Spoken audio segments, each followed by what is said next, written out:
Hello everyone, my name is Tim Petey and welcome to the final game review of Massive Month, World in Conflict and its only expansion pack, Soviet Assault. Let's not waste any time and let's find out how it stacks up.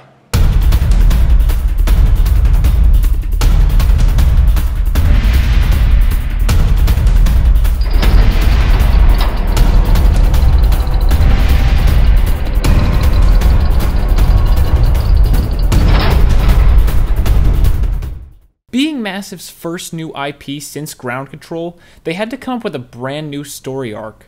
To avoid covering any of the same ground, they went from a futuristic sci-fi environment to an alternate history where the Cold War escalated into full-blown conflict. However, the game does not actually start at the beginning of the conflict. Rather, the game starts when the Soviets launch a surprise attack at Seattle, Washington and invade the United States.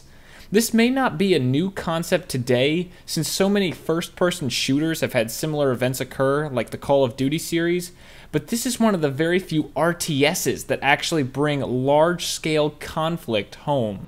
Throughout the game, you take on the role of Lieutenant Parker, perhaps a very ancient ancestor of Major Parker from the Ground Control series. You are on leave in Seattle when it is attacked by the Soviets, and you quickly rush to its defense.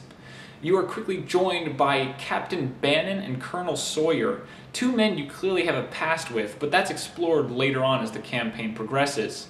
You all try to defend the civilians who are trying to evacuate from the Seattle, and despite some infighting, the next few missions are all focused on slowly retreating from the city without giving an inch to the Soviets that doesn't need to be given. As Sawyer's battalion retreats, you find out that you are trying to stop the Soviets from reaching Fort Teller because it is home to the Star Wars project, the only thing that has stopped the Soviets from using nukes in the war so far.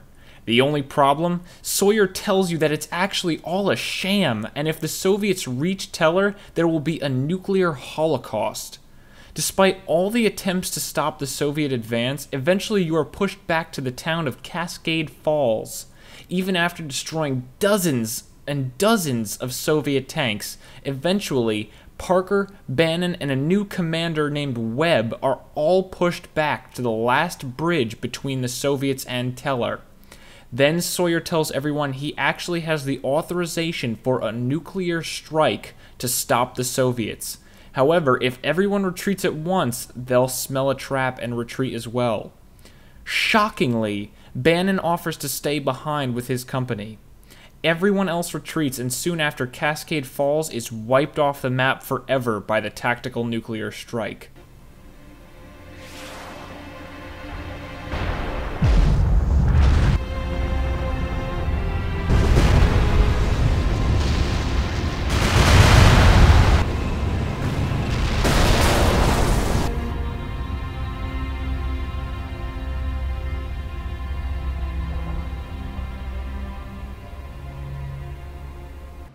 After the Cascade Falls incident, the game actually shifts to 2 months earlier, where in southern France, the Soviets have actually made an amphibious landing and are quickly gaining ground.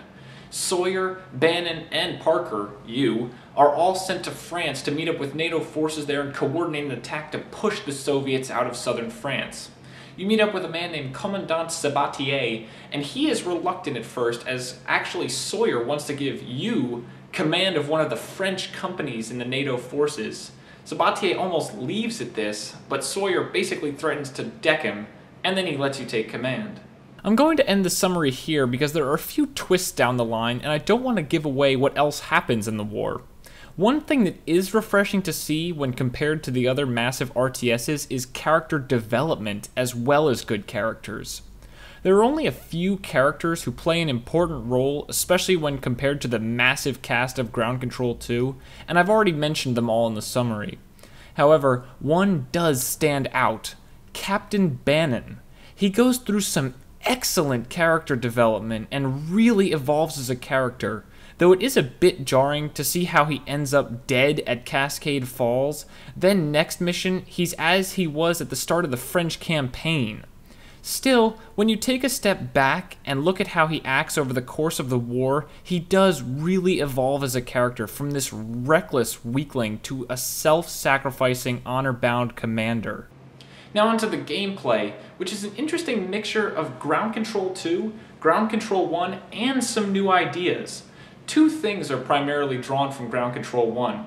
The glorious return of special weapons and special equipment for every unit type, and the change of the dropship from an actual unit that could sometimes imbalance the gameplay to just an animation where a plane swoops in and just drops your units on the ground, instead of being a unit in its own right. This is not too bad though, because the landing zone has changed again.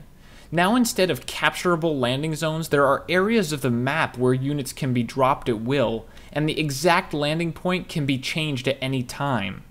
In multiplayer and skirmish, these areas do not change throughout the entire level, but in the campaign, these areas can shift between objectives to get your reinforcements to the battlefield right away. Units are also a bit more simplified than they were in Ground Control 2. By this I mean that in Ground Control 2, every single unit had a specific role it was trying to fill. In this game, there are a lot more units, but they all tend to break down into set categories and are simply variations on one formula. These formulas are infantry, APCs, tanks, helicopters, anti-air, and artillery. All of the units are really just light, medium, or heavy variations on these formulas. While, as I said, in Ground Control, every unit was specialized, in this one, you can mix and match different levels of the same units for similar effectiveness.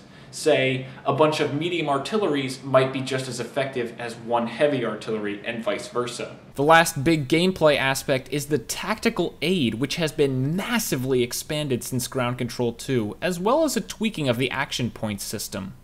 Instead of only a very small number of tactical aids like Ground Control 2, there are now over 24 in skirmish matches. In the campaign, you're often very limited, but online and in skirmish, you can access it all, and it is all incredible. You can call down a few basic units like light tanks and infantry. You can call in napalm strikes, bombing runs, artillery strikes, even bridge laying to repair bridges, and especially a tactical nuclear strike. This may not sound like a ton of options, but all of these, sans the nuke obviously, have different specific powers such as light, heavy, and precise artillery strikes. In addition, you can call in up to 3 of any specific aid at a time, which is useful because after you call it in, you have to wait for it to recharge, even if you have enough tactical aid points in advance. This also brings up the new point system in the game. Instead of one set of points for everything, there are now 2. Tactical aid points and reinforcement points. Tactical aid points are used to call down tactical aid as you might expect, and you earn these points by killing the enemy or holding control points. Reinforcement points are a bit different, so I'm going to try to explain through an example and the on-screen video. Let's say you have 3,000 points total. 2,000 of these might be active points, which you use to buy a heavy tank and a light tank for a total of 1,800. Now you only have 200 left, but the 1,000 in reserve will start to transfer to active points at a rate that decreases as the pool of reserve points gets smaller. However, the pool gets replenished when a unit dies. Its whole cost goes back into the pool, speeding up the replenishment process as you lose more units. It's a bit hard to explain, but in practice it makes it so that no one can have a giant unstoppable army, but when you start to lose units quickly you can get right back into the fight with only a short delay. Finally, let's take a look at the graphics of the game. Luckily, they still look awesome. The terrain looks much better than it did in the Ground Control series, the units are well animated, and they look good from up close and afar. Especially worthy of note is the tactical aid effects, both on the terrain with things such as destroyed buildings and napalm effects on the ground, but also the tactical aids themselves, especially the nuke, which is a huge mushroom cloud that looks very impressive on the battlefield. The graphics still rank up there with games like Sins of a Solar Empire and Red Alert 3, despite their later release. The only real problem is the in-engine cinematics in the campaign, where the actors look very blocky and not very good at all. But otherwise, when you're playing the game, the graphics look excellent. Let's quickly talk about the expansion pack Soviet Assault. The only thing this expansion adds is a few campaign levels where you actually play as the Soviets. You take control of Lieutenant Romanov under the command of Colonel Orlovsky, alongside Captain Malashenko, Arlovsky's nephew, and political officer Major Lebedev. There are about a third as many missions as the vanilla game, but they do a good job of showing how the war was evolving from the other side of the conflict, since you start at the very first battle of the war and end right before the final vanilla mission. Graphics and gameplay are identical, and it is actually impossible to play the vanilla game if you buy the expansion pack without changing game files. So at this point it is basically all one game, hence the single review I'm doing. Do I recommend World in Conflict and Soviet Assault? Definitely. The story is by far Massive's best yet, with good characters, good setting, and good character development in Bannon. The graphics are still up there with some of the best in the RTS genre today, and the gameplay is the culmination of the entire Ground Control series and Massive's testing. Overall, the package is excellent and a great way to close out Massive Month. Hopefully you all enjoyed Massive Month's game reviews, and until next time, my name is Tim Petey, and I'll catch you guys next time.